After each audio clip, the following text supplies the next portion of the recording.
Jessie on fire, thank you very much for being on the podcast. Thank you for having me, my man. So how should I introduce you, man? You can introduce me as Jessie on fire. The Jessie on fire. upcoming greatest MMA analyst. Oh yeah, the goat on the mic in all categories. I just found out today that that TikTok is apparently going to get banned in the United States. So my largest following outlet might just get chopped. I was just saying, like, have you seen that? You see that? I've seen the news. I'm not really in TikTok. I'm old-fashioned guy, and but I saw you have like quite, what is it, 170,000 followers? Yeah, something like that. Over 170. I can't remember exactly what it is. How did you get? What do you do there? Is it like same short skits or? So basically, what I did there was I was fundamentally ignorant to what people use TikTok for, and so, by the way, are we swearing on here or no? I'll start not to, but then you can switch midway through. No. If we're not swearing, I'll keep it under control. But anyway, yeah. So I was totally ignorant to how people use TikTok, and so when I joined, I just started talking into the camera. So I would just do 1 minute kind of MMA clips. And really the whole thing was, I knew it was a new platform. So I know early adopters do well, and it's so hard to build from scratch on Instagram, YouTube, etc. Yeah.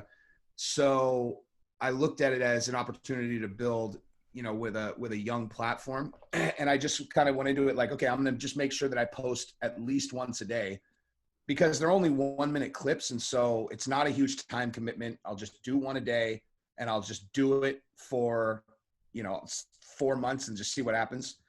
And so like in the first 45 days, I believe in the first 45 days, I had 400 subscribers. And then in the following 45 days, I got up to like 27,000. Oh. And then, and I got up to about 80,000 on my own, just like, incrementally day by day. And then I did a video about the George Floyd thing where, I didn't think I was taking a position on one side or the other. I thought I was actually being relatively neutral, because anytime I talk about current events, I try to be very careful not to come off like I'm left or right at all, because I'm not. I'm just trying to look at these things objectively. And I said that I thought that George Floyd was having a medical incident, which I didn't think made any impact on the behavior of the police officers. I just was saying, like, if you watch the video, it looks like he's sliding down the wall, and having some kind of incident before the entire conflict happens.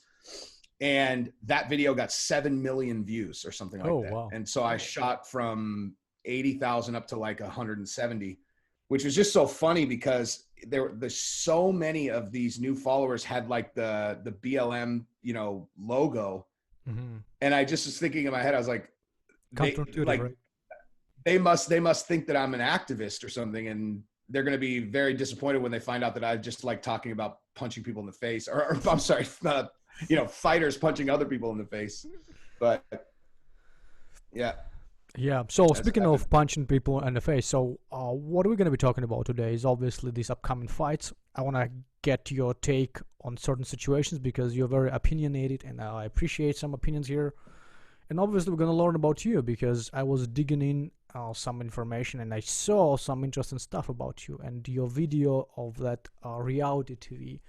You're quite accomplished guy, and I'll be honest with you, when I first saw your videos, I couldn't kind of reconcile two things. I was like, he looks like a guy somewhere in the middle of nowhere, and I don't know, in Idaho, whatever, and who never worked in his life, and he just good at talking. And then apparently you're polar opposite of what I thought. So I want to make sure that people who watch you kind of have a correct understanding who Jessie is, right? Sure. And the first thing I wanted to address, though, like this last week ended pretty unfortunately, right? Khabib'S father, Abdulmanap, passed away. And, it's an interesting thing I've noticed about him. Like, he passed away, and even my mother and my wife started sending me videos of clips of him. Like, he had a clearly interested in impact a lot of people. So big loss. Yeah. So Yeah, I think that the video of him talking about how he invited Conor to their home is something that it would be hard to watch without having that make a really big impact on you when you're gauging him as a human being. It's like, you know, Conor said a lot of stuff. Now, and I thought about this a lot as it relates to Khabib, and it's certainly his father, where, you know, his father's older, and obviously, you know, this is, you know, superseding any of these ideas. It is an incredibly tragic loss, and I'm sure that this is going to, you know, I mean, Khabib will probably never really get over it. It's like they had a really, really tight relationship. In terms of the point I was making, though, is if you're in your late 50s, you know, you've seen it all. You're watching your son's life develop and his career develop, and Khabib wins the championship, wins the title. He gets into this huge thing with Conor. Conor does what he does his best to get in Khabib's head, like he always does. And, you know, I think as a younger man, it's easy to hear a person talk like that and fall into this combatant trap where you know, like he becomes like your genuine enemy. Where if you're 57, 58 years old and your son wins that fight, makes $15 million or whatever, and then subsequently makes an additional $25 million for the next fight and is just making so much money, becomes one of the biggest stars in the world directly as a result of what Conor brought to that fight and the conflict that he created.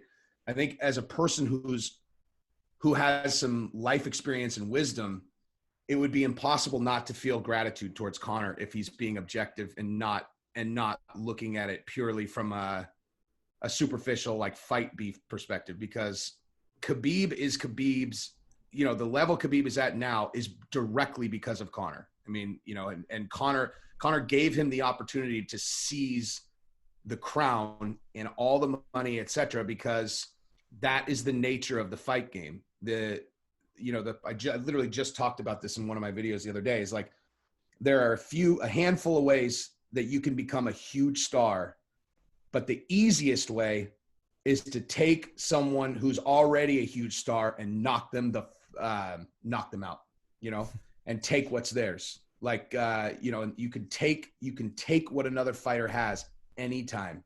If you get in the octagon with them, and the bigger they build the fight, the more impactful it's going to be when you take it from them. George Masvidal with Ben Askren, another perfect example. You know, Masvidal was actually the absolute pinnacle of that example, where he came into last year. I mean, to Colby's point, he calls him a journeyman fighter, kind of trying to be a prick, but like that is really kind of by definition where George's career was. And he goes in and fights Darren Till in London, who he was being fed to Darren Till because they wanted Darren Till to get a win. You know, the UFC, the matchmakers, they're not stupid. Like, in the same way that people were calling for Cody Garbrandt to fight Sean O'Malley after that 135 showcase, you know, event the other week, there's no way they're going to make that fight because they can't have either of those guys lose. And Darren Till is coming off his first loss. He's a gigantic star. He has the opportunity, like, he's one of those very few guys who could be a Conor. And so they need him to get a win. So they put him in his hometown and they feed him someone that they think for sure will stand up with him, that they think he's going to beat. And Masvidal, who they were unaware had just had a revelation in the jungle, and he found clarity in his life, and they just didn't realize the George Masvidal they thought that they were putting Till in there is dead. He's dead. That's one of the things I forgot to say in that video, is that Masvidal said, he's like, that guy's dead. The guy who left and went down to Mexico, he doesn't exist anymore. And so he dirt napped Till, and he took his hype. Then he went Askren, took his hype. Then Nate Diaz, because Nate Diaz took it from Conor also. Mm-hmm. And then he decisively won that too. And so now he's one of the biggest stars in the UFC. Just took it. I mean, that's the way it is. So, you know, going back to my original point, I think that Khabib and Conor's journeys are just directly intertwined, and the way that Abdulmanap, you know, seems to have wisdom with that and was completely willing to forgive Conor and have him to their home. I think it just says a lot about him as a man. I saw their interview of DC. He was talking to Ariel, and he's not sure whether he doesn't know what Khabib plans are for the future. Yeah. Khabib doesn't know either. I saw his video from the funerals. He looked like I've never seen him like that. But if he comes back, yeah. I saw the president of Chechnya there. Yeah, with him. VanZant Kattar. Yeah. That's the only clip I saw. Yeah. Mm-hmm. So if Khabib comes back and fights Gaethje, I believe you think that Gaethje is the one who's gonna take that. Is it what's your? I think the only fighter at 155 that has a 50% or better chance to beat Khabib is Gaethje. And you know, I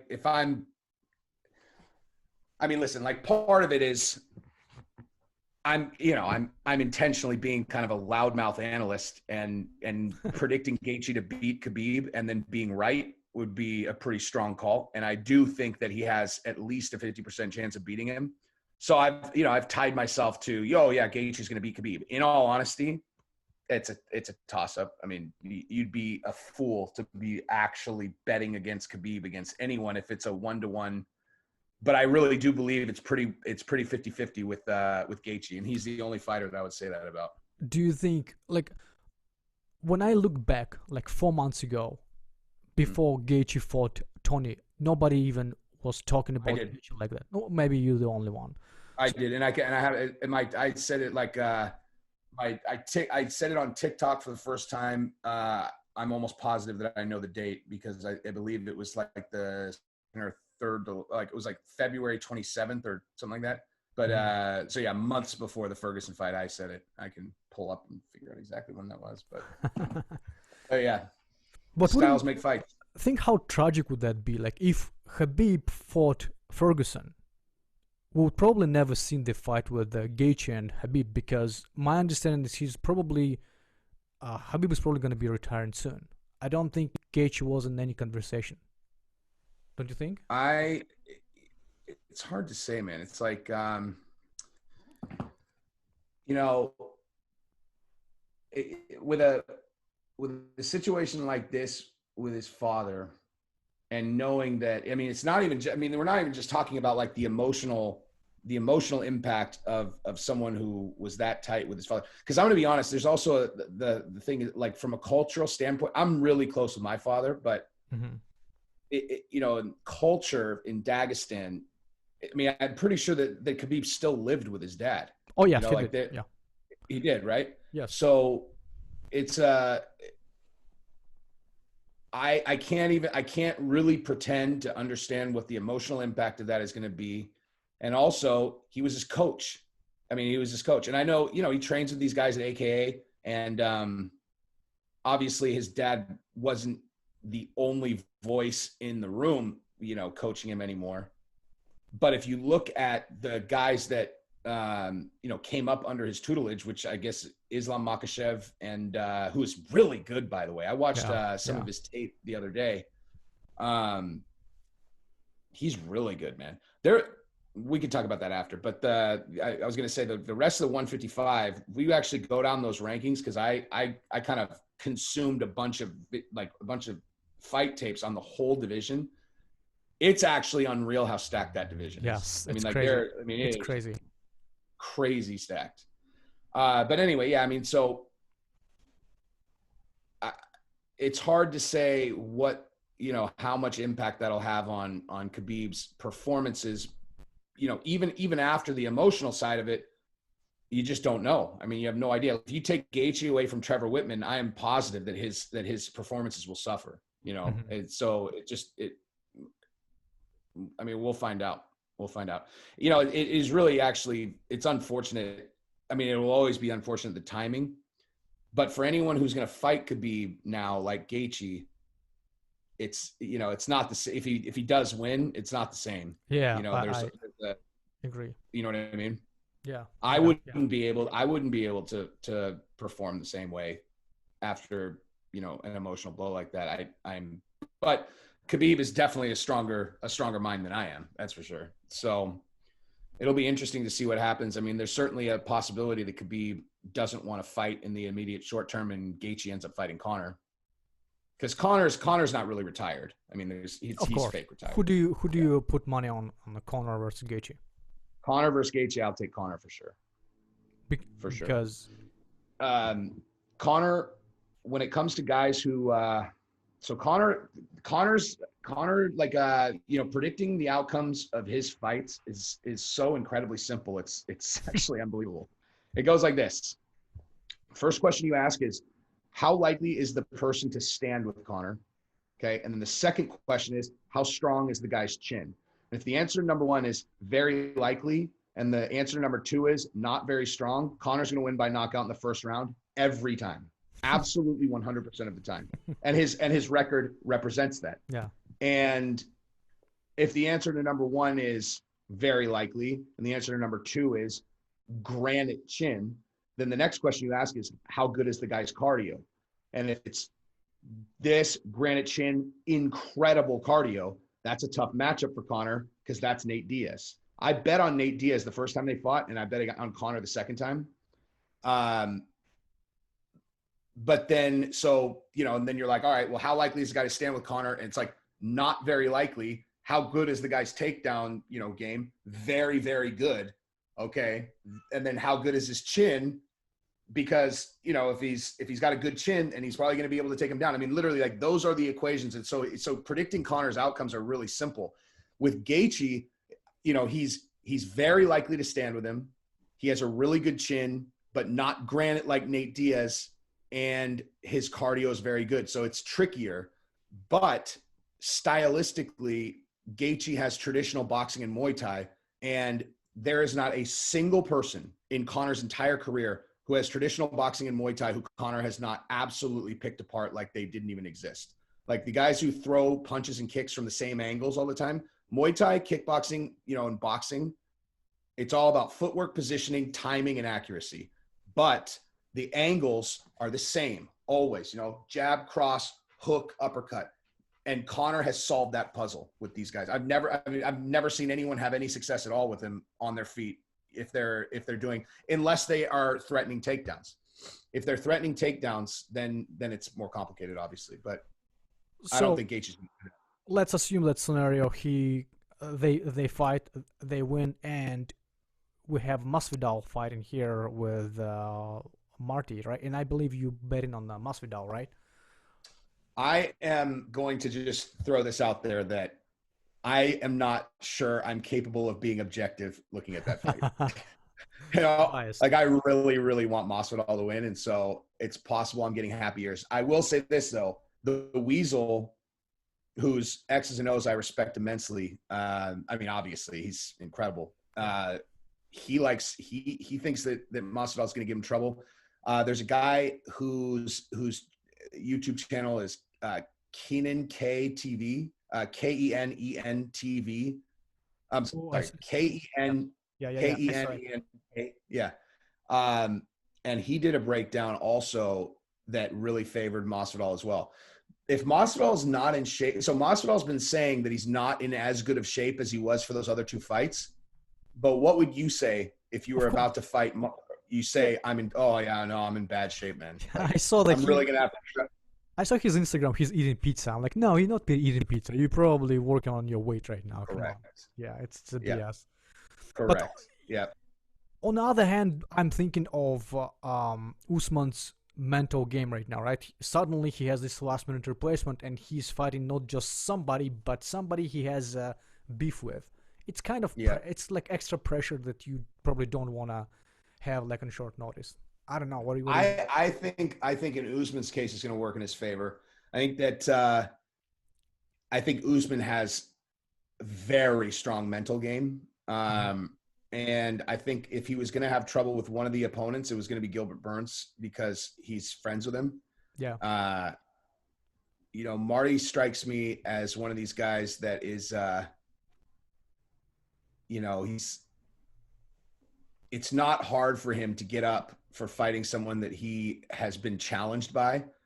And I think he would still be able to fight well against Gilbert Burns, but I think it's a lot more challenging if he has, if he's friends with the guy and likes him. I think Tyron Woodley is the same way. I think there are just certain guys where, Cowboy also, there are just some people who don't fight as well against guys that they like. And some, I bet you that a lot of them are not even aware of it, but I can see it.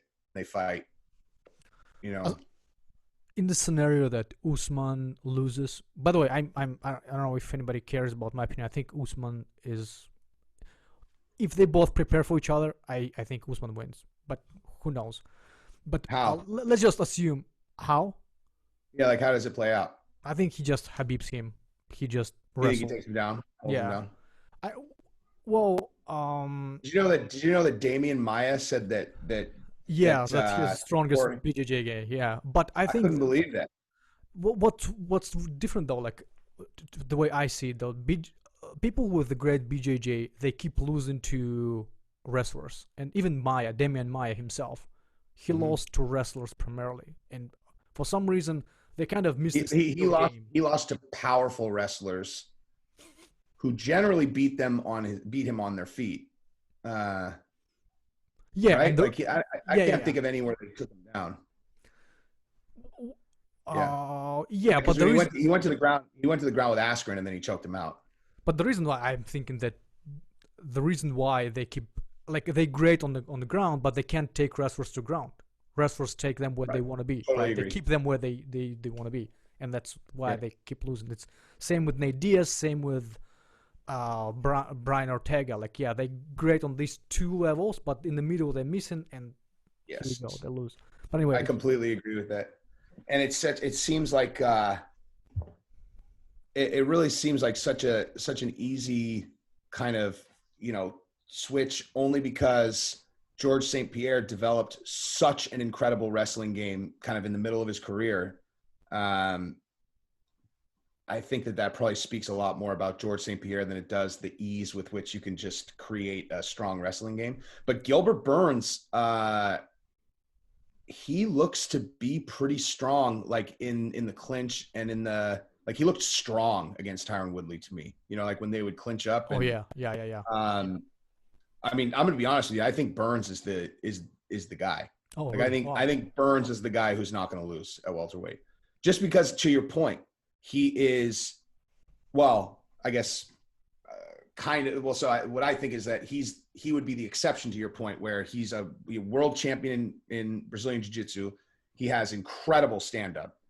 He takes a lot of chances. That's why maybe Masvidal, I think, would be the one who's like the biggest danger to him. But I think his striking game is better than Colby's. I think it's better than Usman's, and they can't take him to the ground, so they're stuck on the feet. So Masvidal would be the one I would pick against Burns, or would be the one who I think had the best chance. But yeah, I mean, to your point, I think if Usman's going to win, I agree. That's going to be how he's going to do it. I mean, if he can take him down and kind of hold him there and maybe make him a little bit tired. Khabib him basically. One funny thing about Gilbert Burns, he was talking about he doesn't want Masvidal to win because it's gonna turn the division into circus. And now I was thinking about it. He's right. And I'm thinking, imagine him and Conor winning. They have a crazy fight against each other, right? It's gonna be massive, but then their division's gonna just suck because all this stuck division not gonna be moving up because they both gonna be picking and choosing, right? He's 100% right. I mean, if Masvidal wins, then so this is actually something I was literally just thinking about 5 minutes before we jumped on this, which was there is a fight for Conor out there right now that makes sense. Well, I mean, assume that Gaethje and Khabib is still on. So if Masvidal wins at 170, he's either going to fight Conor or Colby. Mm-hmm. And so why not have Conor fight Colby right now? Conor and Colby, that would be a barn burner. I honestly think that, I take that back. It doesn't make sense. There's no reason to have Conor fight until he's going to be fighting for a belt. If he fights the 170 pound, putting him there against Kamaru Usman is not, it's pointless because it's such an awful matchup for him that why would you do it? You know, where you want him to win. Like, you know, I was just saying that to some other kid where it's like, Conor's the one fighter. He really is. He's the one fighter where if every matchup that you put him in, if you're the UFC, you have to give him better than 50% chance of winning, unless it's against like Khabib, right? If it's against Khabib, then it's a battle of skills. Any other fight, you only give it to Conor if you think he's going to win at this stage, mostly to protect him for the Khabib fight. But, you know, I mean, putting him in there against Usman, pointless because he won't win. And, well, I don't think he will. But he can beat Masvidal, he can beat Colby. So, and those are, I mean, if Conor wins the belt at 170, he will own the 170-pound belt. He never lost the 145-pound belt. So then when he fights for the 155-pound belt, it would theoretically, you know, you could argue it would be to be the first 3 title holder simultaneously. That would be insane. Pay-per-views. That would be insane. Yeah. And I think that's what he probably aiming for. I guarantee you that's exactly what he's hoping for. He's going to be watching. He's going to be watching this intently on Saturday. Let me ask you this about, since you kind of read people who say. So, do you think Conor wants to fight Khabib because he wants to avenge his loss, or because he wants that title? Both. Those are both. But mostly because he wants to avenge the loss. You think so? Because I had a kind of feeling, some interview or something, that he almost dropped that he wants title more than, and I kind of, I might misread it, I don't know, but I was just curious to hear your opinion. I think that once Conor, like, I mean, you got to look at it like this, man. Like, Conor won the 145-pound title. He went up to go get the 155-pound belt. He got a last-minute replacement in Nate Diaz. He had to take it at 170. He could have done anything after that. And he chose to rematch Nate Diaz immediately at 170 because he had to avenge the loss. Now, it's possible that at this stage of his career, his mindset has changed, but I highly doubt it. And you know, but he's got problems with, dude, Gaethje said things about Conor. Conor's going to fight Gaethje for sure. Gaethje called him a terrible father. Yeah, but to be fair, he only replied after Gaethje won the title. Until then, he wasn't even interested. He had nothing to do with it at all. I'm not convinced that he knew about it. Come on. You know? I mean, like, I don't know, man. Like, I don't know. You know how I feel about his Twitter. I don't think that I think he is very rarely involved in his Twitter. But yeah, I mean, I think he wants Gaethje. I think he wants Khabib. I think if he had the option of Gaethje or Khabib and Gaethje had the belt, I think he'd probably fight Gaethje. Yeah, I guarantee. He's too calculated. And I think one of the reasons he would fought Nate Diaz, because in the first fight, he was winning Nate Diaz. He just gassed out. Yeah, absolutely. He knew that he can just win it. That's... Well, yeah, I mean, he certainly went in the second time with a different game plan. I mean, he realized, like, well, first, I mean, I think it was a combination of things where, well, certainly he realized that he could not bank on the fact that he'd be able to knock Nate Diaz out like he could every other fighter he'd ever fought. And so he went in there and he was like, I'm going to chop his legs down, which is that's why he won. I mean, it was one of the closest fights ever, but like the reason why, you know, it was one of the rare fights where you saw Nate actually really slow down in the later rounds is because Conor had just obliterated his legs. But I mean, if you look at that first, I mean, you want to talk about like a masterclass of you know, skills demonstration. Watch the first round of that fight. That's the other thing. I talked about this on a video another time where I was saying, if you look at the first, like Conor McGregor in the first round of every fight of his, and you just all you do is just remove fighters that are heavy takedown guys that were successful in taking him down, which would only be Chad Mendes and Khabib. So you take those two fights out, and then you look at the first round of every single one of his fights, and you're literally looking at a person who is so much better than anyone else that he fought. They literally do not look like they're in the same sport.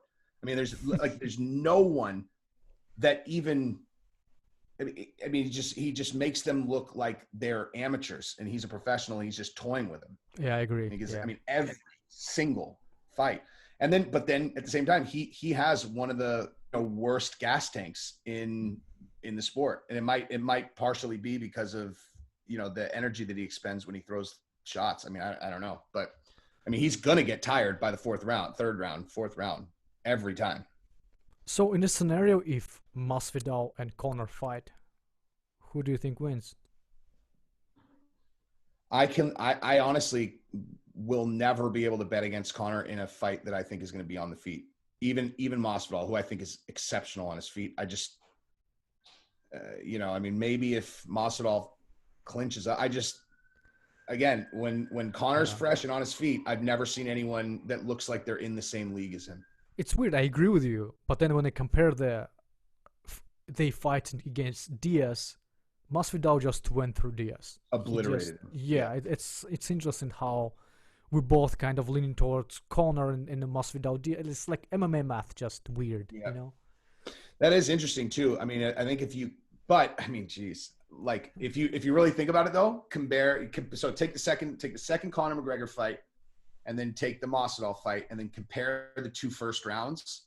And I wouldn't say Masvidal did better. Like Conor walked through Nate Diaz in the first round exactly like, maybe even more. I think he knocked him down 3 times in the first round. Masvidal almost knocked him out. And then by the middle of the second round, Conor started slowing down again, and where Masvidal was able to just keep going. Yeah. Conor, it's interesting. Like one thing I noticed also in that Conor and Diaz fight was Conor has this style where, more than many other people, where he's very intentionally very relaxed, where he generates so much power because he's turning his body into a whip, like where there is no stiffness in those. It's like whap, and then he snaps it at the end, where he snaps, and like his fist has another 6 inches to go, and when it hits guys, it just looks like it just zaps them. It's weird, versus like a really compact, almost like a baseball swing, the way a lot of guys with power, like how Gaethje swings, or like how Mike Tyson swings. And when Conor gets tired, he is still intentionally relaxed, and so he actually looks like he's more tired than he is, because he is tired, but he's also still being intentionally relaxed. So like, I was watching that Nate Diaz fight and going, it looks like he's about to get finished, and really he's just concentrating on being relaxed. But when he's tired, it makes it look worse than it is, I think. Got it. Hey, let's move on and let's go through this fight. 251? Yeah, like I want to see what you think. Like I mean, I heard a little bit about what you think, but let's go through fight to fight. Like Holloway and Volkanovski. Who do you think? So I think that I think Holloway's going to win, and basically, so I think that Holloway's approach has been very consistent in almost all of his fights, which was that he knows that he can go 60% through the first couple rounds, and keep up with anyone that he's fighting. And then they get tired, and then he just banks them in the later rounds. I mean, you literally look at every single one of his fights, he does the exact same thing. And I think in the first fight, he underestimated Volkanovski's gas tank and kind of did the same thing. And so he ended up down a couple rounds, which were really close rounds. I mean, if you watch that fight, that I know the kind of universal decision is that Volkanovski won, but that was a very close fight, like really, really close. And I think that Max has learned his lesson, and I think he's going to go harder from the get-go. And I think he's going to, I think he's going to realize that the only way that Volkanovski is going to slow down is he's going to have to beat it out of him. And so I think that he's going to go harder out of the gate. I think he's going to actually adjust his game plan from how he normally does, and I think he's going to have success. The other thing is I interviewed a kid on his team, Martin Day, he's the first fight on the card. He's a Taekwondo kid. He's a really exciting fighter, but he was saying that Max's game plan is always to toy with he likes toying with the other guy.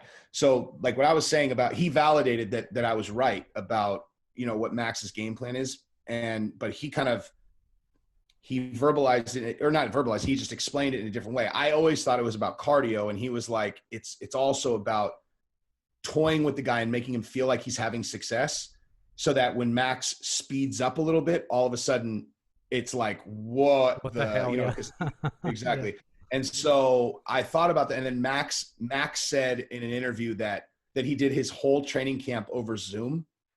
And I heard that and I was like, oh, cool. Like he did it all over Zoom. And then someone was like, he didn't do it over Zoom. I was like, you're right. What am I talking about? Like he just, this kid just said he likes to toy with guys. He said he trained, like he didn't train over Zoom. So yeah. And also Volkanovski said he didn't believe it either. But I think Max is going to come in much more prepared. I think Max is the best 145-pound fighter. And I think with a better game plan, I think he'll win. Volkanovski is a monster though. He really is. I mean, I wouldn't be surprised if the fight went the other way. I think it would probably look very similar to the last one. That's, I don't see what else Volkanovski could do, where I could see how Max could adjust from what he did in the last one. I don't really see what Volkanovski could do to change. Yeah. You know what I mean?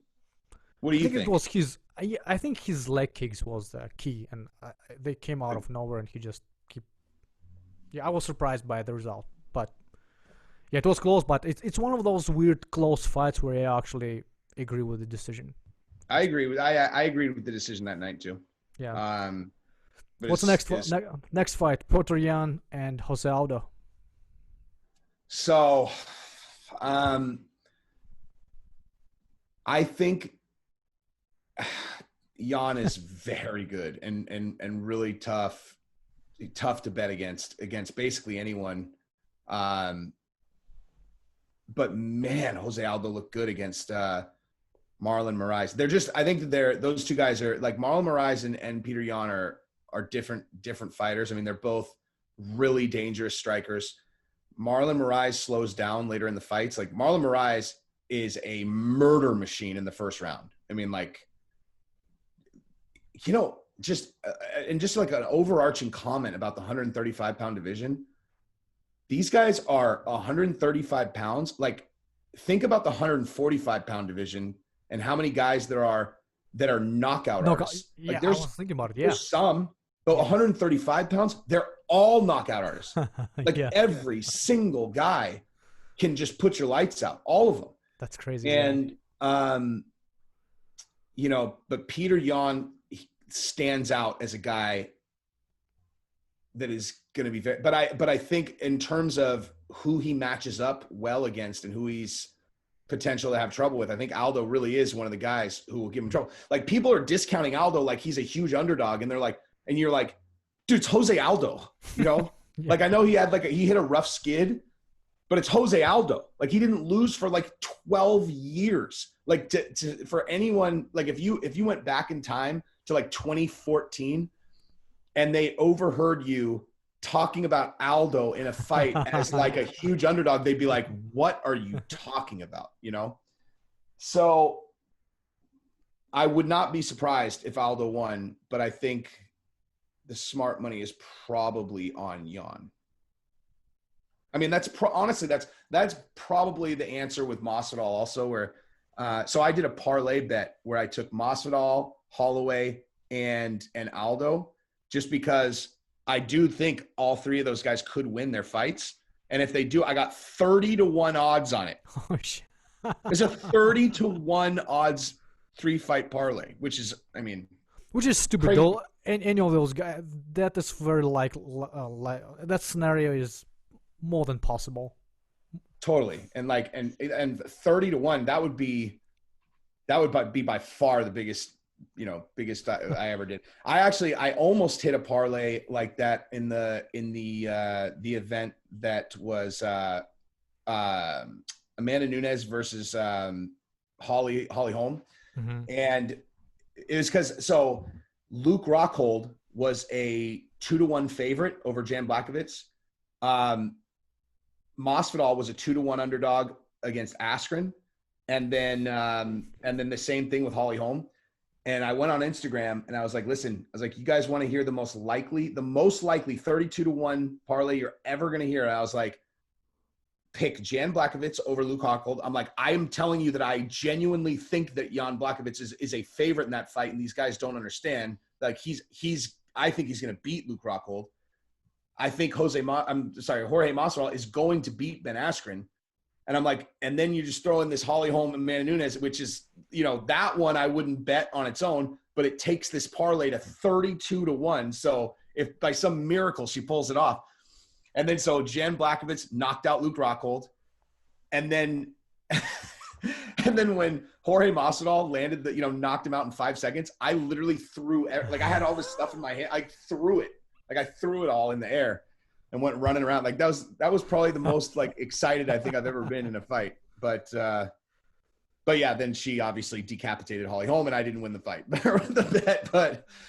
But this one, I think it could happen. And I mean, if it would be, but I will say this, if Aldo won and then Holloway won, and then all I needed was Masvidal, and then not only did I lose the bet, but then my guy lost, that would be pretty soul crushing. But yeah, so I think you got to go Petr Yan, and but Aldo could win.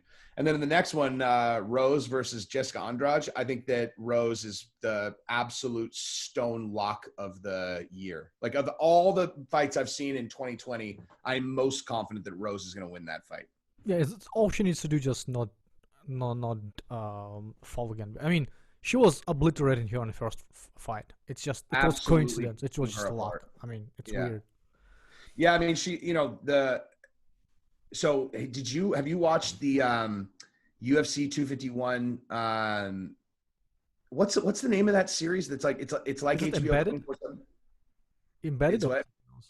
Embedded? Yeah, maybe that. Yeah, I don't know where they do they follow them around and all that, and so they did Rose and Jessica, and I mean I have literally never seen an Embedded where one fighter was looking so much better prepared than the other one. It's like it looked like they were in a different sport. Like Rose is just steel-eyed, and Pat Barry is like, let's go last round. And she's like she's so focused. And they're going through all her drills and she's going 1,000% the whole time. Then they talk to her and she has this really, really grounded, very, very motivated, kind of approach. And they go to Jessica Andrade and she's just kind of like, yeah, I'm walking my dogs. They show her in practice and she looks like she's going 20%. I was literally looking at it, I'm like, oh my gosh, Rose, even if they were training exactly the same, I would pick Rose to win 99 out of 100 times. But after watching this, I don't want to, break my reputation on calling this the lock of the century, but I feel pretty confident that Rose. What if she turn as well? Maybe it's just the tactics. Yeah, it's possible. Yeah, Jessica's like, I don't care about this fight. Whatever. Yeah. But yeah, and then Paige VanZant, I think, is getting fed to a lion on purpose because it's the last fight of her. What's the name of Paige VanZant's opponent again? I don't remember. And I like how you said I don't know her name and it doesn't matter. I know that the odds is -800 and correct. Then gonna be. And the reason for that is because Paige is saying, she's like, I want to test free agency, and the UFC is like, okay, well then we'll make sure that you're doing that with a loss. I mean, you know what I mean? They are absolutely 100% in that scenario going to put her up against someone that they think will beat her without it being super obvious that they're feeding her to a lion. Because that's just there. Like I was saying earlier about Conor and then Cody and Sean, there's a specific, or a certain amount of matchmaking that just comes down to business. I mean, it's just it's business. Like the fight. I mean, it sounds callous to talk about fighters as company assets, but that's what they are. Especially given let me preface this because Jorge was saying in one of his things that that there are a lot of analysts that constantly take the UFC side because they're trying to work for him or they do work for him or whatever. And just for clarity, that's not what I'm doing. to your point about my background, I automatically look at the things through the eyes of the business owner because that's a position that I'm familiar with. And so like, I'm not like dehumanizing the fighters when I say that to the business, they are assets, and they are assets that the UFC built. I mean, does like if Paige VanZant had gotten her start in Bellator, does anyone know who she is? Of course not. Like the UFC machine built them. And so to them, to the UFC, they're not gonna shine that diamond up before they send it out on the on the showroom floor and get into a bidding war, right? Like if they want to keep her, they want her devalued, obviously, like because they want to win the bidding war. Why would they want to give someone with a big name to a competitor? And so, they're gonna try to set her up for a loss for sure. That makes sense. There are a few fights on the Fight Island that I wanted to check your opinion on too. So Kelvin Kattar gonna be fighting Dan Ige. Who do you have on that fight? I like Kattar. He is Same here. Yeah. He has incredibly crisp striking. I mean, like I swear to God, yeah, he has the watch. best boxing there. That's what I. He really does. Very clean, like very fundamental. And he's not the original boxer. He's actually a wrestler. From his background is wrestling. I'm like, what? Is that right? Yeah, I'm like, shit. Wait, his boxing is not his base? No, he started as a wrestler. I had an interview prior to you, and he was talking. He started as a wrestler at 13 years old, and then later on he came to the boxing gym. So he actually. How old was he? Pretty late. I think 18 or something. He was pretty late. Man, that's incredible. Martial arts. Beautiful mechanics. Yeah, I like him. He's probably the kind of guy where, like, if he takes up golf when he's 40, he'll have just a perfect golf swing in 2 years too. Like some people can just like, they can kind of like they can see what it's supposed to look like and then make their body do that. And what's interesting though, like the styles of them is also pretty similar. Ige, by the way, who came out of nowhere and started beating people out, I'm like, holy shit, who is this guy? And then they have a similar style, but I think, Kattar and his height and his reach and his crisp boxing, I don't know, man. What's the other guy's current streak? Like, has he won a couple in a row going into Kattar? Or like, because I know Kattar lost his beat, but he has 6 in a row. He's won 6 in a row? Yeah, and lost victory against Barboza. Oh, he's the one that just got the decision over Barboza? Yeah. Man, that was a great fight. That guy's a warrior. He's good, yeah. Although I think that's going to be an excellent fight. They have similar styles. Yeah, that's going to be fun. Tlll versus Whittaker. Oof. So, I think that Tlll has. I think Whittaker really has this kind of. What's the way to say this? He has like this fast, aggressive style. That I don't necessarily feel like is. Like, I don't feel like Whittaker is doing a bunch of setups, like where, like, I think he's really fast. He has great mechanics. He sees opportunities and he seizes on them. But he never has struck me as a guy who's like setting traps, and I might just be missing them or whatnot. But guys that fight like that, I think Tlll historically has, a good history of being able to, fight well defensively against that. I mean, he fell into a trap against Masvidal 100%, fell into a trap against Woodley, but he fought incredibly well defensively against Wonder Boy, against Gastelum. So, the other thing too is we don't know what his chin looks like at 185. He might have a granite chin at 185. Look at like Dustin Poirier at 145 versus 155. Yeah. Right. Conor dirt napped him in the first round, and then someone else had knocked him out early in 145, and at 155 the guy is you could hit him with a baseball bat and he'll just eat it. So I would Again, it's hard for me to be objective with Darren Till because I'm a huge fan of his. But I am going to say I'm leaning towards Till in a relatively boring fight. But I don't know. Cool. I hope he wins. Yeah, that's what I really like Whittaker too. Seems like you like. What do you think? You like Brits. I don't think. I'm interviewing you, okay? So it's only your opinion that I like guys where I know a lot about their history, and I feel like I understand them as a person. You know, like and so like my guys, the guys that I really like are Masvidal, Tlll, Conor, Cody Garbrandt, Rose Namajunas, and Francis Ngannou. Those are the ones that I'm like really genuinely like tied to their careers. And there are a lot of other people that I have like I have like tremendous respect for them, and I root for them. But it's, you know, I don't know, like I feel like I have more attachment to people who I see as like flawed, like myself. You know, like I'm more tight, like where I look at guys like Tlll is a guy who's got some problems. I think that, you know, I think I share some of those issues. Masvidal, same thing. Like, I don't think that these guys, like, they're not, like, you know, people like Khabib. I mean, from the way that I gauge a person, there's not really much I could pick at with him, you know?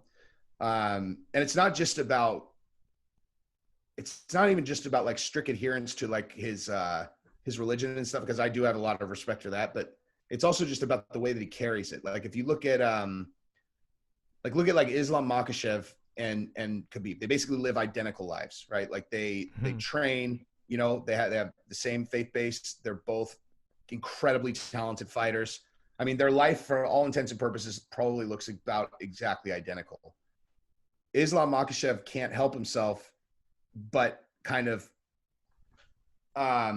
put his worldview on blast, like at other people sometimes, where Khabib, you know what Khabib's thinking, and you know he doesn't talk about it. Like it's like I respect the fact that he can he has such an immense amount of self-control and you know, and discipline and basically everything. Like, but I can't relate to that.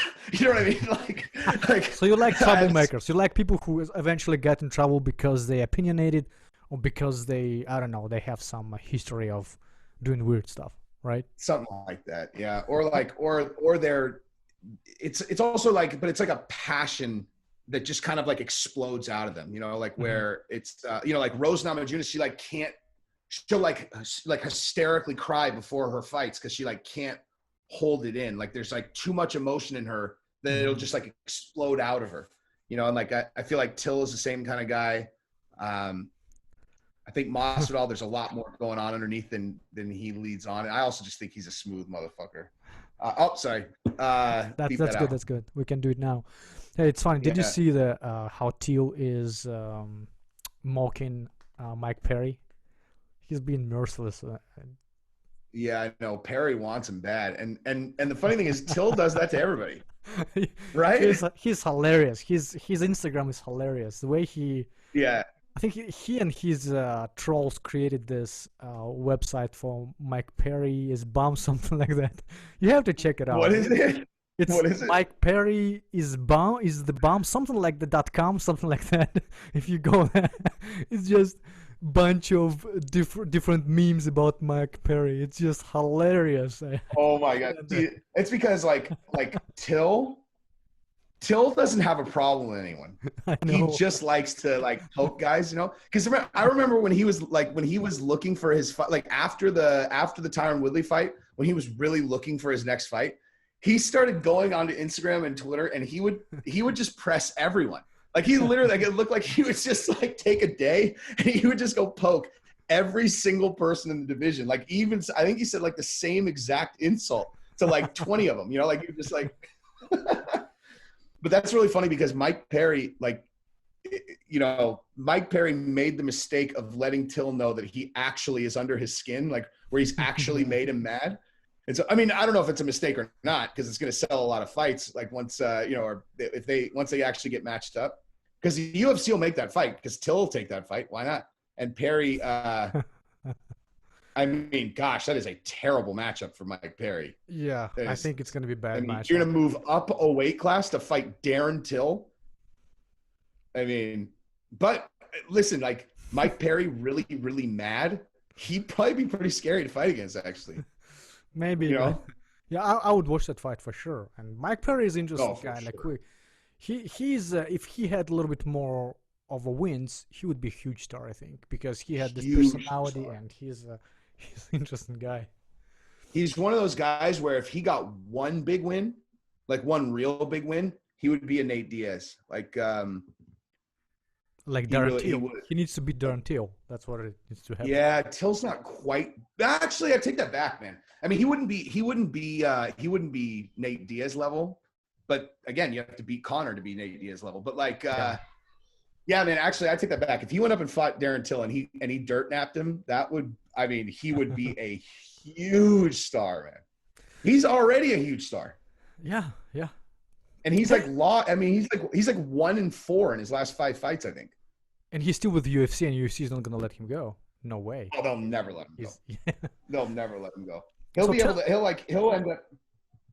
Yeah, actually, it's not as bad as I thought. He lost to Cerrone, then he beat Oliveira, then he lost to Luque, then he lost to Neal, then he beat Mickey Gall. And yeah, I agree. I mean, he certainly could have got, been given that Luque win. He beat Paul Felder. Wow, this is not as bad as I thought it was. I mean, like his, from you looking at Sherlock? I mean,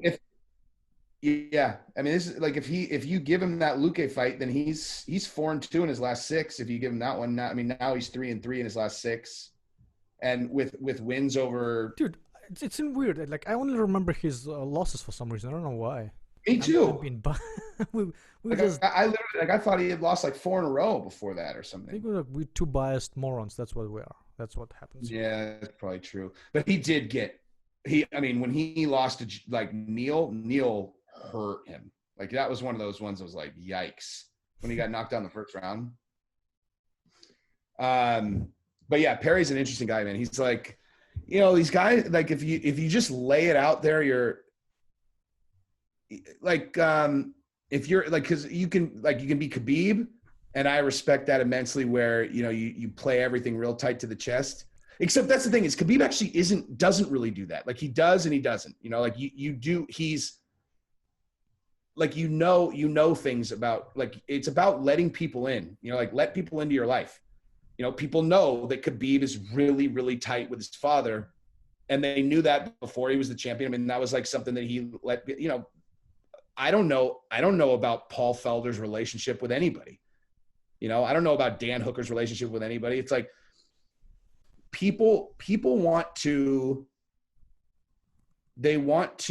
feel connected to you and your journey. And the more open you are, like with who you are, what's important to you, who the people are in your life that are important, the more people will feel emotionally attached to your career and will want to root for you or root against you. Like that's why, Colby Covington's whole shtick is so obviously superficial and not real. Yeah. That he makes it kind of fun to root against him. And yet you don't really like no one, I don't think anybody like deeply dislikes him unless they're from a different country and they can't really read like what's real and what's not, like you ever talk to a girl who comes from somewhere else and they have a really thick accent, and I find it hard to read their body language sometimes, so you can't really I can't really tell. So I think that probably in other countries, they hear it translated like, oh, you Brazilians are all a bunch of filthy animals. And they're like, what? And they think he's like serious, like they don't understand. He's just doing a shtick.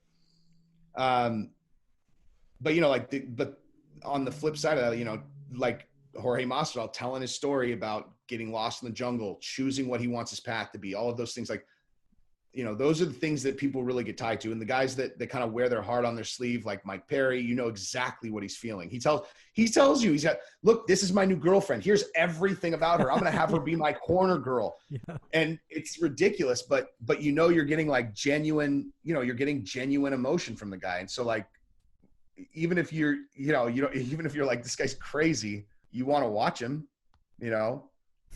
like that's honestly what I think, that if I was going to give advice to every fighter in the UFC, that would be the advice that I gave him. I would be like, tell everybody your story, like be super open, like bring your kid into the octagon afterwards, like Cowboy does. Everybody knows Cowboys. Everybody knows Cowboy's kid's name is Danger.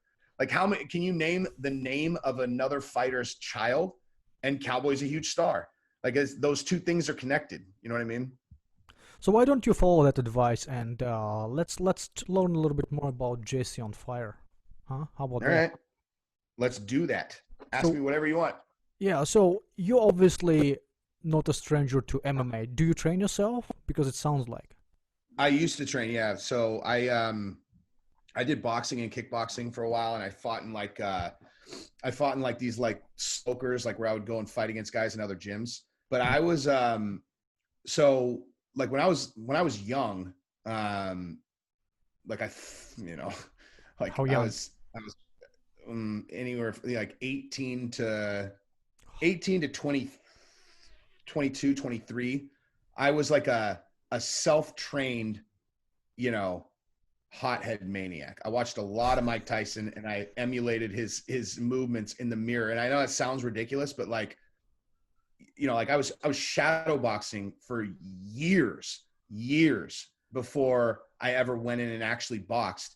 And like the guys, when, I first started, they're like, how long have you been training for? I was like, never. They're like, come on. I'm like, no, really, never. Like all I had done is just, to an almost laughable amount of time, been in the mirror pretending I was Mike Tyson, and so like the movements, I got them dialed in. So then when I started actually boxing, it came really, really naturally to me. And then it was a matter of like figuring out like footwork and how to breathe and the angles and the timing and the rhythm and accuracy and all that stuff. And, I had success. It was like, the first time that I fought in one of those smokers, like that was the first time I had ever thrown a full throttle punch with a boxing glove on. I mean, I'd been in a million fights, like, outside of like anything sanctioned, but that was the first time where it was like, all right, here we go. Like, go get after it, hit this dude as hard as you can. And I dirt napped the guy with he had a headgear on and I knocked him out and, like quickly. And I was like, oh man, like this is awesome. But I was 25. I was either 25 or 26. And then I did another one, knocked that guy out. I did another one, knocked that guy out. Did another one, knocked that guy out. And then all of a sudden, the guys that I was training with were like, they started training me like as if I was going to be a professional or something. And I had a full-time job, and so I'm literally like leaving my work and then going to the gym at lunch, because that's what I was always doing. Like that's when I would train, is I would either go in the morning and then I would go to work and then go at lunch. So I'd usually go twice a day, either in the morning or in the afternoon. In the morning and then at lunch, or the lunch and then after dinner, which is really easy to do when you're not married and don't have a significant other. Like I was like, or at the time, actually, I had a girl that I didn't want to be around. If we're being totally honest. But yeah, so after that, after the fourth one, I would go there and it was like, it's like I couldn't backtrack. So I was training at the same gym as Dean Lister. So I have a wedding picture of my wife in her wedding dress. And actually, I'll show it to you. My wife in her wedding dress, and she's squared up with Dean Lister. Like they're doing like a fight. But isn't Lister is a BJJ guy? Yeah. He's a BJJ guy. Now he's at Victory MMA. At the time, it was called the Boxing Club, but it was mixed martial arts also. I wasn't doing jiu-jitsu, but that's. So where was it? Like, were you in San Diego? So are you from San Diego? I'm from the Bay Area, but that's on our wedding night. Cool, man. Cool. So But you had Dean Lister on your wedding. Cool. Look at that. You dropped yeah, it. Good. he's there at my bachelor party and in my wedding. But yeah, so like, so after that, they started training me like as if I was gonna like fight for real. And I'm like, I would come at lunch and I would be like in the back of this gym, you know, running up and down the what's it called? Like the alleyway with like buckets of water. And like they made me puke one day and I was like, what am I like? And so it was really bizarre because I didn't feel like I could like backtrack.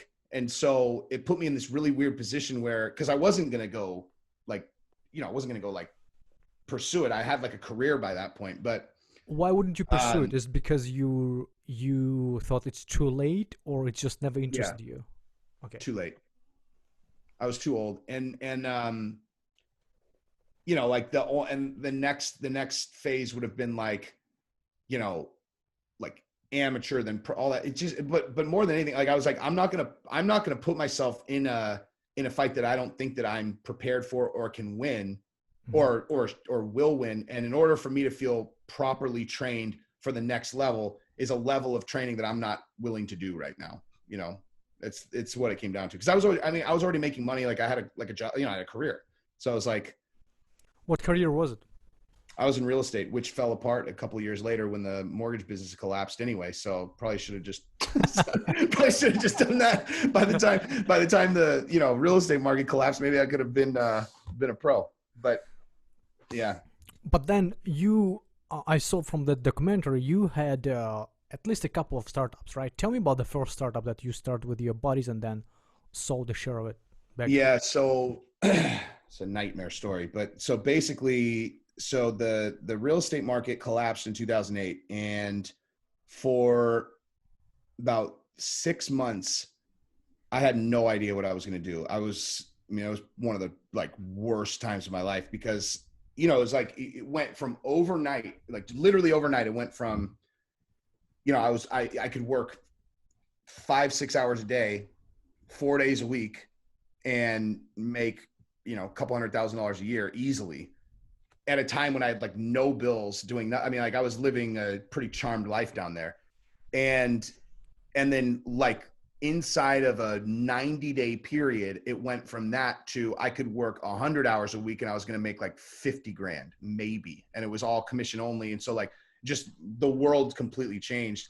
And then it got to the point where you might not, you know, you wouldn't even be able to do that. You know, it was just like, it was just so fast the way that it happened. And, so I was really lost. And because I was down there and like, I'm just looking. And at this point, you know, of course, by this point, my wife had moved to San Diego and was living with me. You were already married, huh? No. I wasn't married yet, but but my current wife was living with me then.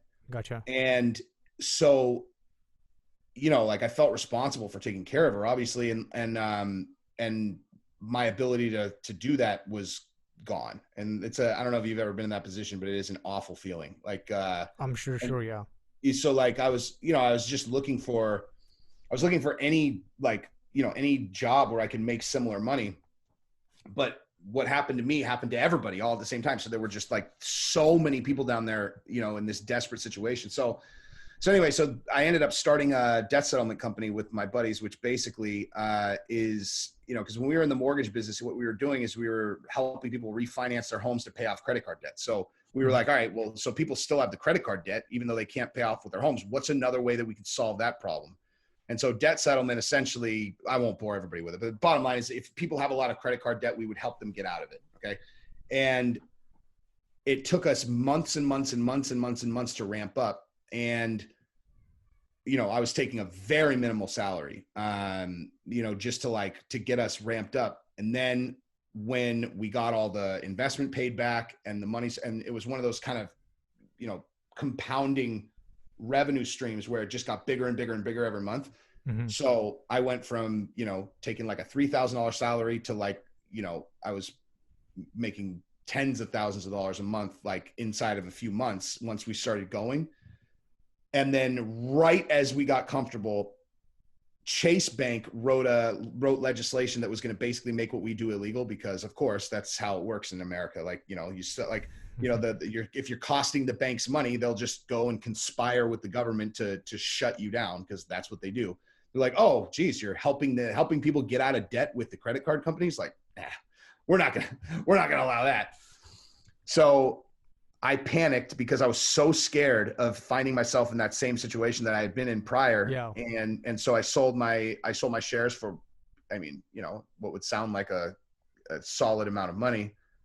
Then fast forward, and basically that FTC legislation put all of our competition out of business, and my partners figured out a way to push through, and they sold out to a private equity firm for an undisclosed amount that would, I mean, it would be like, you know, I probably would have made it in the realm of like what an Allen Iverson signing bonus would have been, you know, like it's not an exaggeration. I mean, like an 8-figure payout.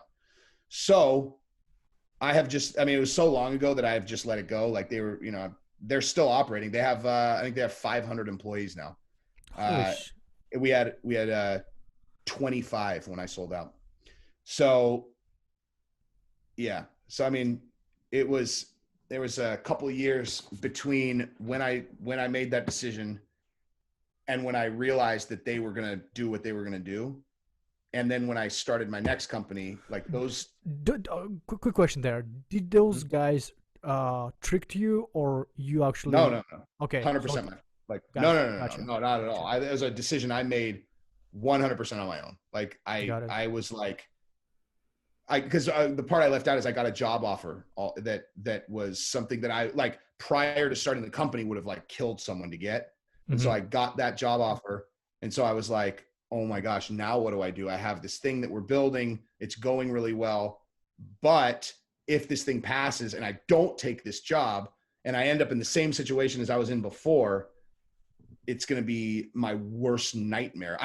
That's basically what I came down to, was I was like, if I end up in the situation I was in a year ago, having turned this job down, like that is a scenario that can't happen. And so I pussied out, and you know, I mean, I actually finally, I don't really think about it anymore. I mean, literally, liar. Are you a liar? No, I don't anymore. Okay. Like it really, I mean, it took about 10 years, but but I don't think about it anymore. And then you started a new business, right? Then I started my fantasy sports business, which I built, and then you know, that's what we had the reality show about, that company Studio Lambert that does Undercover Boss. They created it with Esquire Network, and and then that was actually the most crushing defeat of my entire life. Was you know, I knew that if the TV show got on TV, that I was going to do better even than what the other company, you know, would have been. And you know, I just knew it. Like, I knew that if that show got on, that everything was going to go exactly as I had envisioned it. And, you know, it ended up falling out at the last minute, and, you know, so wait, how did this idea even materialize? Which one? The fantasy sports one? Yeah. Like, I'm not talking about the business in general, but how did you end up on this network? Did you reach out to them? Oh, yeah, no. So, okay. So right as I was starting the death settlement company, my wife and I auditioned for a TV show that we thought was like the Newlywed Game, like, you know, something like that, where it was going to be like a game show. And it turned out that it was actually a TV show created by the producers of The Bachelor for couples to get married on. And it was like a whole like surprise thing. Anyway, so we got married on a TV show. So that was the first time that I was on TV was that show. And then so obviously I stayed in contact with the producers. So the producers of that show were the guy who ended up being the president of Studio Lambert, you know, later on. And then the producers of The Bachelor. And so when I, you know, started building the startup, I reached out to him, and I was like, to the Studio Lambert guy, and I was like, he's one of my really good buddies. His name's Greg Goldman. And I was like, listen, I have the show. Like, let's do this show. Cause I had pitched him a million shows. Like since the end of the show, I had hit him up with like a million ideas. And most of them, he would just be like, he would call them. So in TV land, like if you pitch an idea that's been pitched 1 million times, they call it a MOP, which means most often pitched. So like, you know, I'd come up with like some crazy idea and I would call him and he would just be like, MOP. The only other idea that he had ever taken seriously before that was I had come up with an idea. I still think this would be a good show. Was basically it was like so when Haiti got hit with that huge earthquake, I was looking and I was like, man, I wish that we could go help them. You know, like I was looking because like it was really rough. Like there was like people who were really suffering down there, and I was like, I wish there was a way that we could help. And simultaneously there was some kind of show or something going on where you could text I know what it was. You could text donations for Haiti. And so I said to my wife, I was like, you know, like you should take the concept of texting donations and then combine it with a show like American Idol, where you have each week like families come on that are like in really dire need of something, like, you know, a parent that needs cancer treatment and they can't afford it, or like someone who lost their home in like some huge tragedy or whatever, and then allow the audience to participate and donate money to them. And then like the following week, you know, you reveal to the family like America pitched in and helped, and then this is how much money, you know, they donated to you. And, you know, they'd cry on stage and like whatever. And also, you know, beyond just like giving the audience the ability to feel as though they, you know, they're like doing something a little bit more positive than like phoning in a vote for an American Idol contestant, they can actually feel like they're making a difference in people's lives. And so, you know, you give the audience that feeling. And then also it's just the kind of thing that like, I mean, gosh, if we ever needed that show right now, it's like, just remind people that people are naturally good, not bad. Like right now you have this just constant media machine that is pounding into people's mind that half the country are evil and have bad intentions. And it's not true. But you can't snap people out of the matrix where they just believe it. It's like, I'm a Republican. The Democrats are trying to, you know, like take over. They want to, you know, implement this. They want to do that. They want to, you know, they're faking that they care about this and this. And they go to the other side and they're like, these guys are racist. They're doing it. And none of it's true. It's all lies. And like, and people just consume it and consume it and consume it. And it's like, they forget that like everybody wants the same thing, man. Like everyone just wants to have a good life for their families, whatever. And so I don't know. I mean, that was the idea for the show. And why didn't he pick it? He tried. That's the only one that he tried on, and he made some calls. Like he tried to get Howie Mandel to, because like, you know, I didn't understand at the time how the process worked, but now I do. Basically, like any concept for a TV show, you come up with a concept, then you attach a major name to it, and then you take it around to networks. That's how it works. I mean, so like, gotcha. Well, it's just like raising capital, right? You have some. It's exactly right. It is absolutely identical to that. You know, gotcha. It's you know, you have I mean, instead of like a pitch deck, you have like a sizzle reel, which is you know, here's 3 minutes of what this will be. Now, if you have a major name attached to it, you know, sometimes you could just, you know, do a treatment with the person attached. But if you have like a concept show, like Startup, you have to go shoot and make like a little mini episode and then take it around. Oh yeah. Gotcha. So some demo. So, but it is just like that. It is just like raising money. Yeah. Take me back to your startup and how you actually ended up in this show. So you pitched it to your friend, and he said like, "Oh, it's an interesting idea. Let's do it."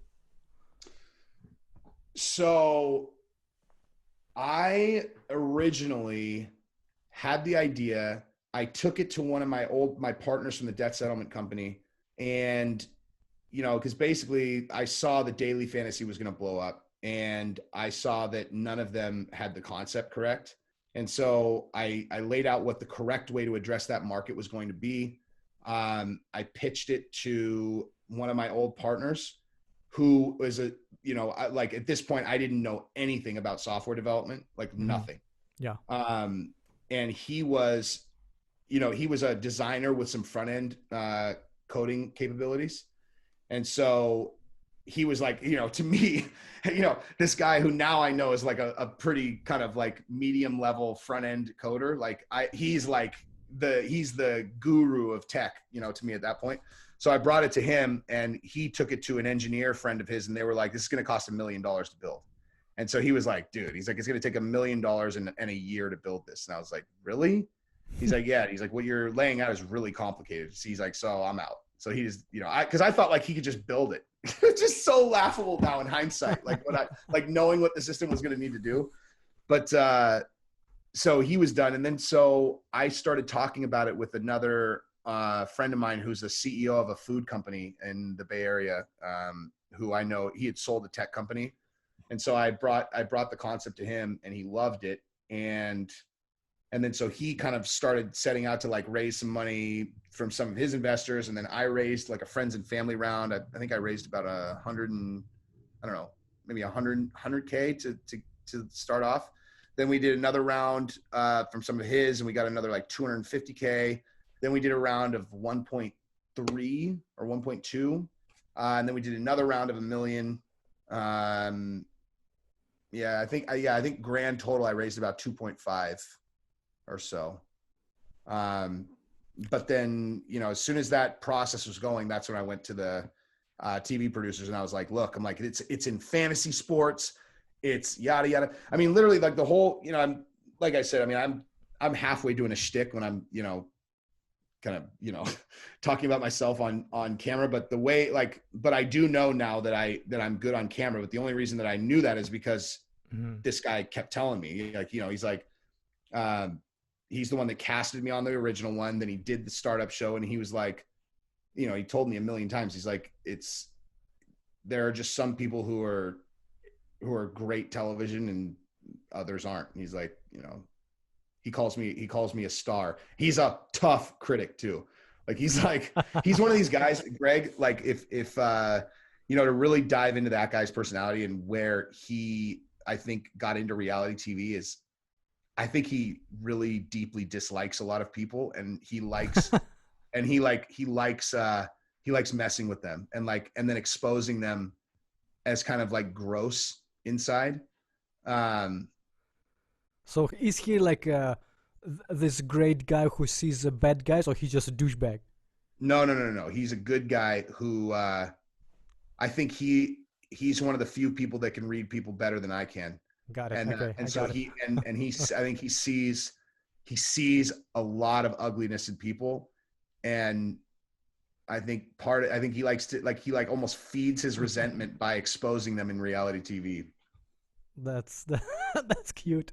I've Okay, said so that how did that end up though? So we did, I mean, our show was not like that, obviously, but so we did the sizzle reel. We took it around. Esquire Network bought it. We did the pilot, and Esquire loved it. And they were like, oh, it's a go. And I'm sitting there for a year expecting every day to be the day when they were like, okay, we're going to start filming for series on this date. Mm-hmm. And I'm running my company in purgatory, because the difference between what my plans are if I have the show versus if I don't have the show are obviously, yeah, midnight versus whatever the opposite of midnight is. It's like, I mean, there's just there was no way for me to properly make any decisions until I knew if we were gonna have the show. Is literally like, here, you're going to have the largest exposure vehicle that any company can have, or you're not going to have that. Mm-hmm. Now go make a decision about how much money to raise, or how many people to hire, or like when to launch, or how to market. I mean, it was like, so it was a tough spot. And then, but I did know by the time, I never even entertained the fact that the show wasn't going to go forward. I was positive it was going to go forward. Mm-hmm. And then when it didn't, I knew instantly that we were gonna have to sell the company, because we weren't going to be able to compete with, DraftKings and FanDuel. Yeah. Yeah. Did you make some money, or it's more like a recovery? No, I did. I made some money, but not like, yeah, I mean, not like I you know, still work, you know. Yeah, gotcha. You know. And then when did you decide to start this channel? Because it seems like it started picking up in the last couple of months because you became. Oh yeah, a couple months ago. Yeah, that's Yeah, like I started a couple months ago. So basically I did, so like I was saying about the TikTok, like, so I started doing the TikTok and that was the first, because I had posted on YouTube before, but I hadn't decided on a specific theme that I was going to do. I kind of would just like create some content and put it up, and then like, you know, I'd talk about something one time, I'd talk about movies another time. I would do like some green screen stuff where I would make myself look like I had twins and I would dick around. Like I would just do all kinds of random stuff. But and I'd never seen it. It seemed like this absolutely untenable task. This like mountain that was so high. It was, you know, there's no way I was ever going to be able to make it work. But then with TikTok, you know, like I said, I mean, when I went from, you know, it took me 45 days to get to like 400 subscribers.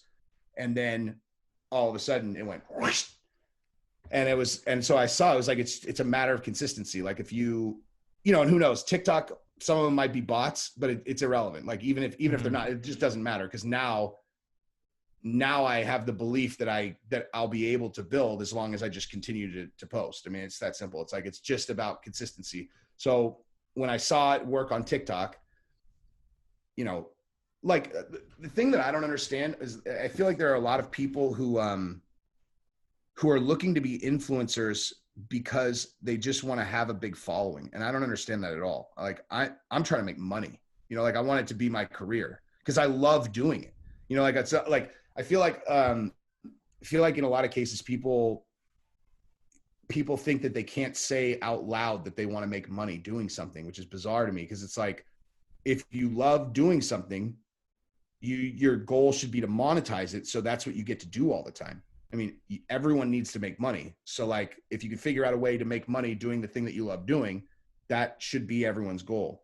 And so, you know, I feel like I'm pretty gifted doing this. I like doing it a lot. When I hear you know, a lot of the things that I come up with, I'm literally coming up with them on the spot. Like I'm just talking, and like, I think actually most clearly as I'm talking things through. And so I'm kind of hearing myself make good points. And because I'm like coming to it like in the moment that I'm saying it, you know, so it's like, it's actually like genuinely really enjoyable to do, you know? And so, cause I like, you know, some of my clearest thinking, and then it's captured, and then I get to watch it back. I was like, man, that was a good point. But, you know, so if I could figure out, but I knew like you're not going to monetize TikTok. You know what I mean? Like that's not. Yeah, those are curious about how do people monetize, if at all. They don't, right? You can't. That's what I'm saying. Like with YouTube though, YouTube is monetized. And so, and you already should be monetizing, right? You are, I think I already. Yeah. But I mean, you know, I'm quite a ways off from it being a, you know, from like, retiring, of course. Yeah. Well, for this, for it to be money that supports the family. I mean, my wife does really well, but I could never just be like, okay, so even though she could certainly pay for everything we do, like I would never do that. Yeah. Like I would never put myself in I would never put myself in a financially subservient position to my wife. I just couldn't do it. But yeah, I mean, I'm very grateful that she does what she does. That's for sure. So why MMA? Did you try MMA and you realize that this content is taking off? Is it? Oh, I just love it. I've always loved it. Like, so, you know, even though, I mean, I don't think I've missed a pay-per-view event in almost 20 years. I could tell. Like, for Ken Shamrock versus Tito 1. Since then, I don't think I've missed a pay-per-view. And if I did, it would be like one, and I can't even think of which one it would be.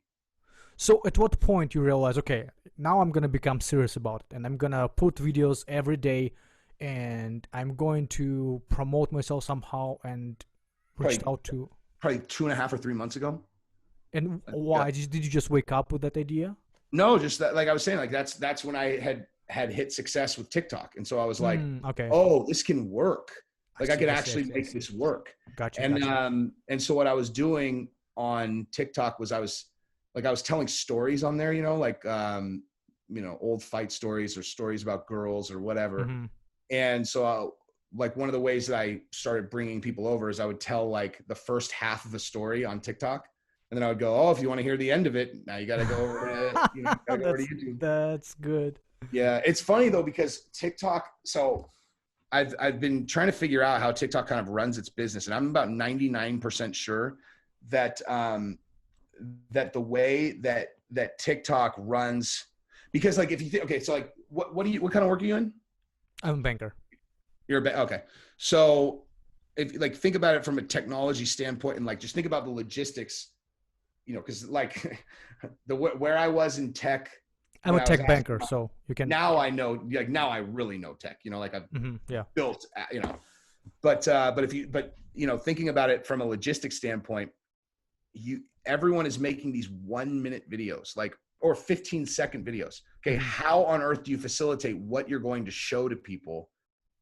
Because there's so much content. Like there is so much content. So how do you decide what people are going to see? Right? Like you can organize it by hashtags and all that stuff, but there has to be some kind of mechanism whereby TikTok decides what goes. And so I believe that I think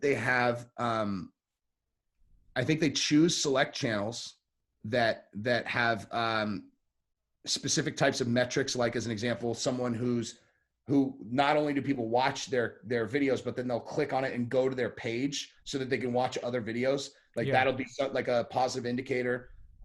Things like that or people interact with their stuff. And then they'll get assigned to a moderator. And then anytime that they upload something, I think they have a moderator that will, select one of a few kind of options that'll dictate how many people are going to see this video. Right. Yeah. Because they are incredibly surgical about catching it if you try to direct people off of TikTok. So like if you're like, oh, hey guys, just put up a new YouTube video on blah, blah, blah.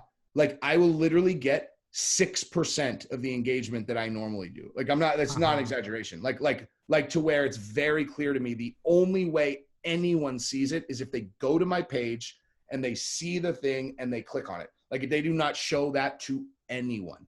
And so, I mean, even to the point where like in the comment section, if I'm going to say, someone says like, dude, why haven't you done a video on Masvidal Usman? I'll be like, I did on my YouTube. I'll literally write the letter U, then like ... TOOOOOB, because I know the algorithm will catch it. If I write YouTube, like they're so on it. Like it's really impressive actually. They're like, they're Chinese, man. They're smart. Yeah, they're about to shut it down, so don't worry about it anymore. Yeah, they really are. Yeah, they really are. Yeah. So, and then you started this channel, and how did you find out about Mixed Molly? Because it seems like he was the one who. Oh, Molly's my dude. So he's amazing. Like I don't know who he is. Is he like a real person? Like what the hell? Where is he? Is he in Europe? In somewhere? Colombia. Wait, he's in the United States? He's in Colombia. Oh, Colombia there. Okay, country. Okay. Yeah, he's in Colombia. He he would disown me if I said anything real about him. He's very, very, very private. But okay, yeah. I tried to bring. But I mean, he's said publicly that he's in Colombia, so I know I can say that. Yeah. But yeah, like I mean, I talk to him every day, every single day. So So how did you found him because of these videos, right? Oh yeah, of course. So originally, I mean, like I love his content. Like I love it. And he and I see things so similar. Like because he's an incredible judge of character. I mean, like, you could just tell by how he frames these stories. Mm-hmm. Like, have you seen like the Ronda Rousey That's All Folks? Oh, I actually just started. It's the one I haven't seen, which is funny. That one is excellent. And when he talked about we're talking about her coach, right? Which is like piece of. He talks about that, but also he has some of the funniest lines in that one ever. He's like, that one starts off, it's like, hell hath no fury. Wait, hell hath no fury like Ronda Rousey. And he's like, turns out that that slightly above average boxing is like the antidote for fury or something like that. It's so funny, man. And then he talks about Michael Rappaport, and he's like, Rappaport, I don't even want to ruin it. Just watch it. But in that one, he basically is saying how he thinks that Ronda Rousey leaving the sport is probably good for her because she doesn't seem mentally and emotionally equipped to handle being on top or on bottom. And it's like he's so astute and in tune with what's going on with the people underneath the bravado, you know, where like he can see what's real and what's not. And the way that he and I started interacting was I commented on one of his Patreon videos and just said like, you know, oh, I know what it was. I gave him a compliment and told him how much I loved his content. And I told him I'd be honored if he watched the Startup documentary. And you know, I don't know if you listen to the things that he never watches anything really. Like he says he never watches movies, but he watched the whole thing. And obviously, you know, he really liked it. And so then he and I started chatting, and then so then I asked him if he would be open to doing some sponsored content, because he'd never done it before, obviously. And so he's, you know, I think that he looks at, I think he watches I know he watches my stuff and kind of like we look at the things the same way. It's just that our medium is exactly the opposite. You know, we're like, he takes these really, really long, deep research trips. Then he writes out these incredibly in-depth scripts that are amazing. And then he records them, where I look at something on the super, like, and then, I mean, honestly, I use his videos as a cheat sheet in some cases. And then I can kind of like, you know, add another layer on top of it, but we look at the thing exactly the same, you know, like we really like that. Like the sport is so beautiful for the same exact reason. What's interesting about like, so I'm originally from the North Caucasus, which is close to Dagestan. So when I saw his video on Khabib and Dagestan, one thing that amazed me, Rise of a Savage, like all of them, like he had like a Rise of a Savage, and then has Culture Clash, all of this stuff. That he actually has like 3 videos when he talks about Dagestan, or is it Founder of Champions, all this stuff, right? Amazing. Not just what he said, like research. That region is so confusing. He never confused Chechens and Dagestanis with let's say like Khabib, him and Makhachev. They both Dagestanis, but they have different like tribes or whatever. They don't understand each other languages at all. So really, and he never confused that. He never named one versus the other. He never said like, hey, this is I don't know, it's Chechen, this is Lak, this is I mean Avar or it's very confusing. And the fact that he didn't confuse anything, it tells me how much research he actually done.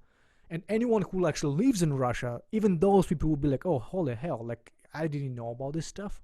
So that was kind of separated him from the crowd. I'm like, man, this is interesting guy. Yeah, but he's. I asked him, I'm like, where do you even? So for those actually specifically for those, I asked him. I was like, where did you find that information? You know, he told me he was that he was listening to I can't even remember, like these really obscure podcasts about the area. It's just, you know, his level of detail is just unbelievable. I mean, like, and you know, is again, I don't want to like, you know, violate any confidence, but I'll say that in his career, you know, like from how he sounds audibly in his voice, what he does, you know, like what his career was whatever, like the two things are gotcha. It's very statistics driven, you know, research driven type of area, you know, where he's an enigma, man. So besides him, and it seems like you also watch Weasel, right? Who else do you watch on YouTube? So yeah, I watch Weasel. I watch Tlll. You have some personal beef with Tlll. No, not really. I'm just doing it because I think he'll think it's funny. But no, like I love Tlll, man. Like I think he's hilarious. I think some of his takes are ridiculous though sometimes. Like, you know, like honestly, I really do. Like I was watching one, like, dude, I can't believe I forgot to do a video about this. Actually, as a matter of fact, let me write this down because I have to do this one. So he did a video last week where he said that the whole idea of fighters having a game plan is nonsense. Like he's like, what's this game plan?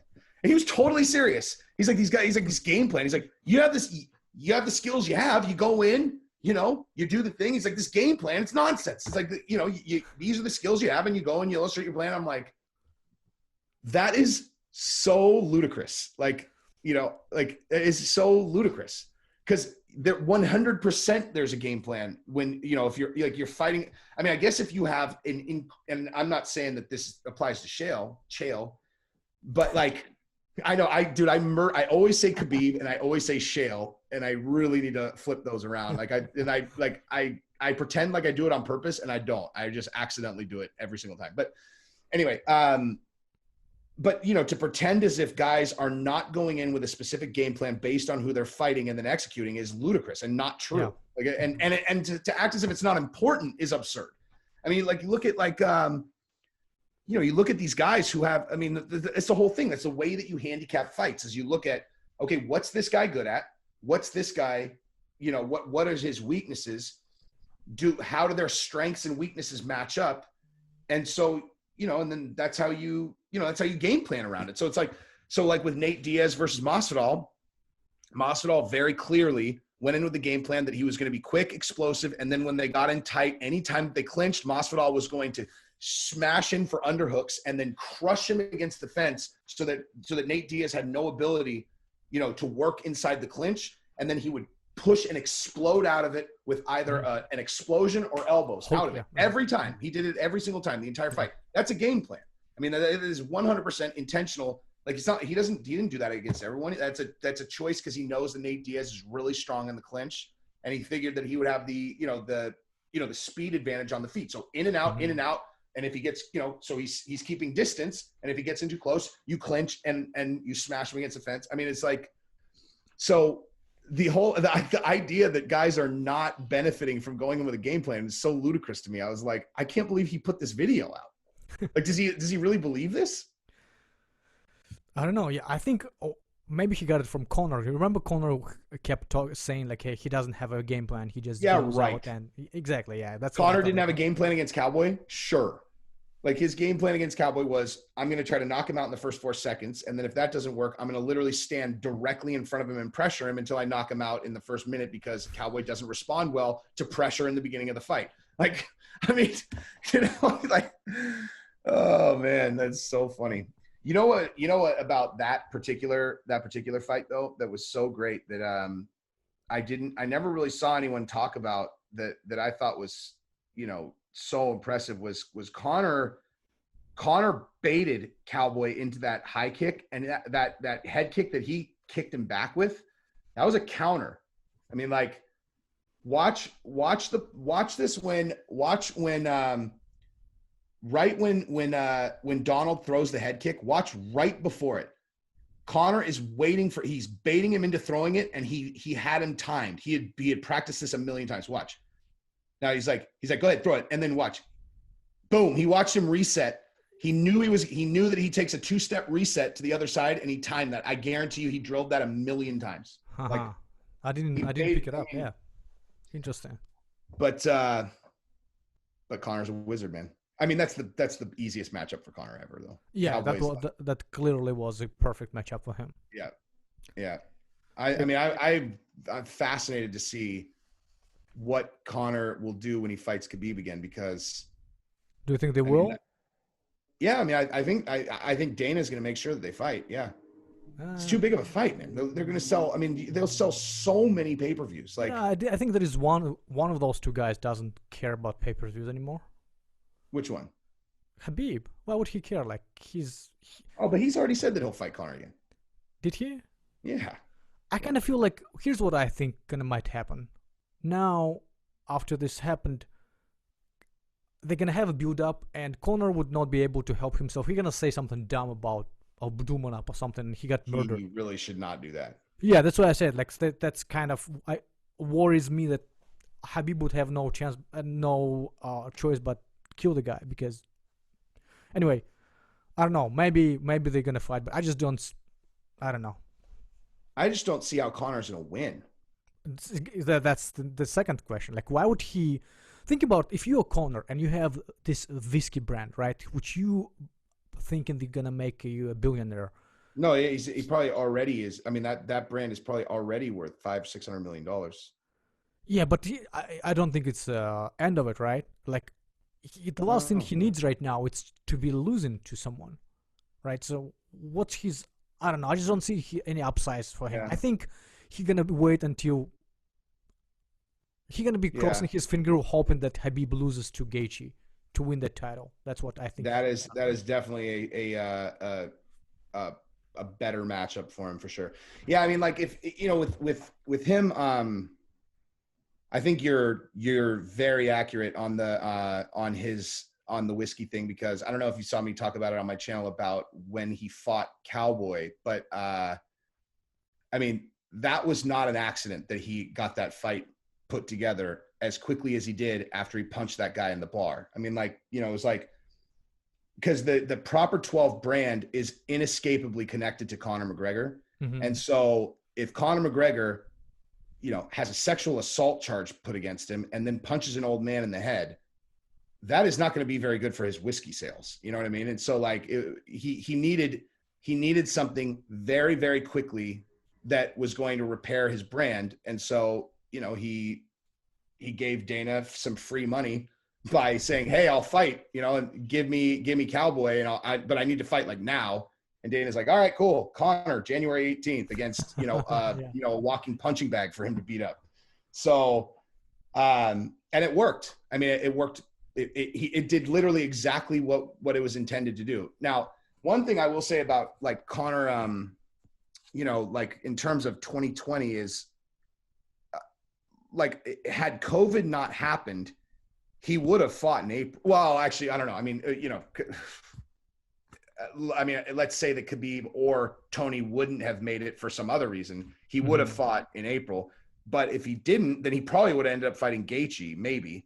But like, you know, again, I think that he's fake retired because he's mad. Like he doesn't have a fight and he's mad. Literally, you know, I mean, he wants to fight. But this whole coronavirus thing is just like, it's just throwing everybody for, you know, I mean, obviously outside of like actual like deaths in families, but just like, I mean, like everything, there's nothing that is normal anymore. You know, I've never, like, take yourself back to January. There is no way you would imagine nothing like this happen. It's just, there is no scenario like this happening. It's crazy. I would never. So you're originally from that area? Yeah, from North Caucasus. And you live in where do you live now? So I spent about 15 years in San Francisco, and now I'm pretty close to Stockton. I moved recently. Okay. Yeah, so you know. Okay, so like, think about like, like what I find amazing in this current time is how accepting people are of radical change in such a short period of time, and things that if you know had been proposed these ideas, just like, hey, do you think that people would behave this way in this situation? You'd just be like, that's absurd, you know? Like, I mean, inside of the last 30 days, I was told that my family can't leave our house after 6 p.m. because there are bands of rioters and looters in the street trying to burn down. There's a pharmacy that is literally 2 blocks from my house, and the windows are all smashed there, you know, and like, because of such widespread hysteria, like, we were told we couldn't leave our homes. Because of, you know, the previous couple months with, you know, coronavirus, that didn't even seem that weird. And I think about that afterwards. I'm like, we were given like a curfew because of violent gangs of criminals running around the city causing havoc. Like that's not normal, you know. Like it's outer space from normal, you know. And all the stuff with COVID. I mean, like, you know, whatever you think about, you know, where the government's kind of position is to tell people what to do. When you go outside and everyone's wearing a surgical mask, it is so bizarre. You know, it's just like, it's just so bizarre. It like, it feels like I'm in a, you know, like a dystopian nightmare movie. You know what I mean? I mean, of course, you wouldn't imagine that this is possible. That's what what I'm saying. Yeah. Yeah. Just so weird. Like, you're like, what is, like, how could this happen so fast? It's only like July. Like, it started, you know what I mean? Like, I know that's odd. Well, here is a weird thing. You know, I'm for some reason I'm following a few people on Twitter who actually were one of the first ones starting reacting to this.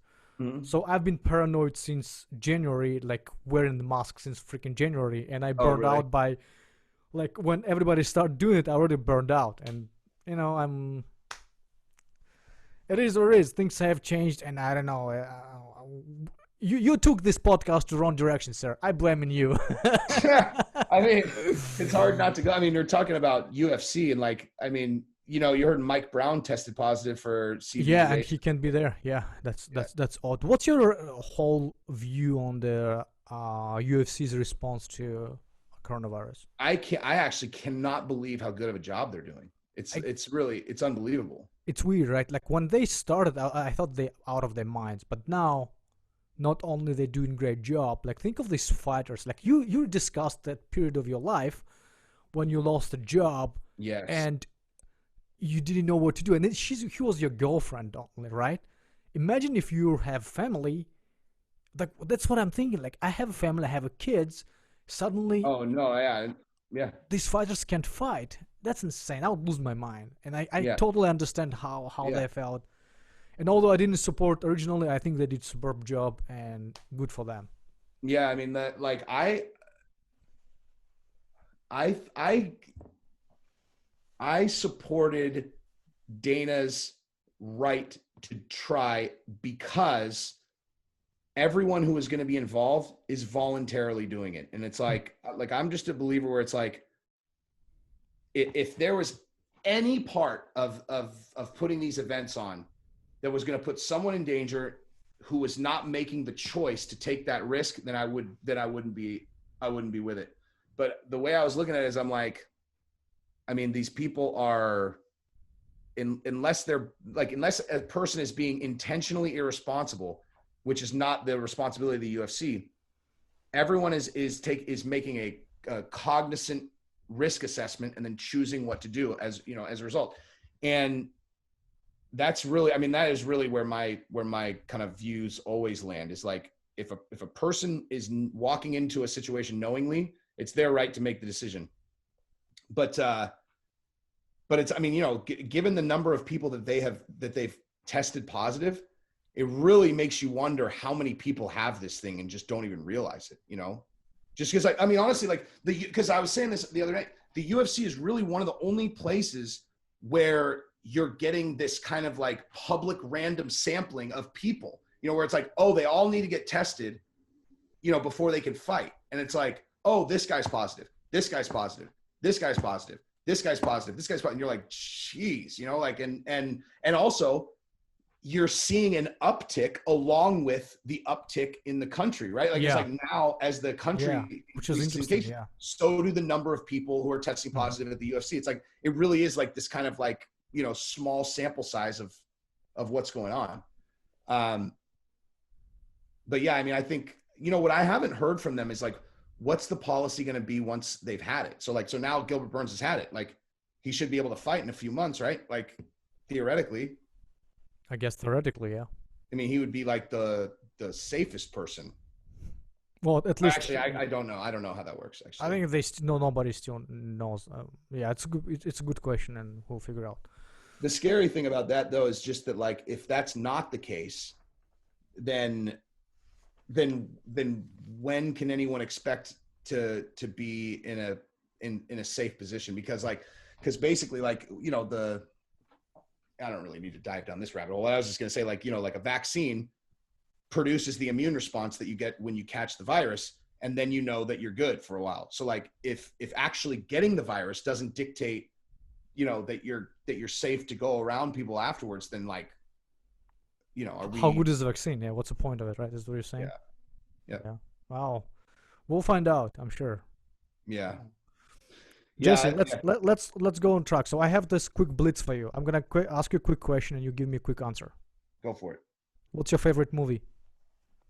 Gangs of New York. Oh, you have a tattoo on your hand. Show me the guy. My arm. Your arm. That is, yeah, but it's not really about the movie. It's like, Bill the Butcher is like a, you know, he's a fictional character, but he represents just absolutely unbreakable iron will and resolve, and the most strict adherence to his principles.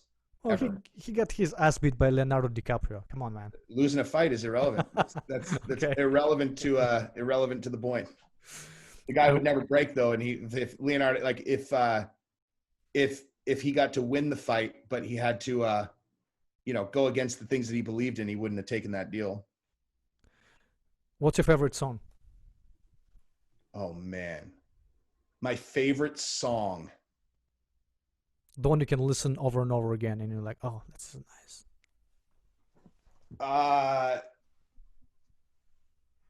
Home by the Talking Heads. Favorite this car? Might be the place. Favorite car, sir?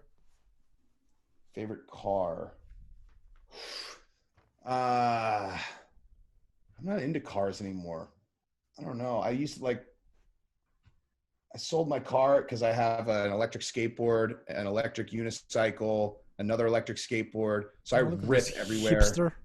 I go 25 miles an hour on a skateboard everywhere I go. But if I was going to buy a car, I like that new Maserati SUV. That's nice. That's a nice choice, sir. What's your favorite sport outside of MMA? Football, NFL. Favorite country to visit? Mexico. First item on your bucket list? Like purchase? Like, or whatever. Like you do? What do you want to do? Be on Joe Rogan's podcast. Ah, that's a good one. You know what I want? I want to see you, Weasel, and Molly in the same time on that. And you Molly guys have this. Never do it. I already asked him. Why? What's wrong with him? Like, he's not. Is it something secret? Secret? Okay, can't say. Okay. Yeah, he's like no. He's just it's not his thing. He's just like, I mean, he won't.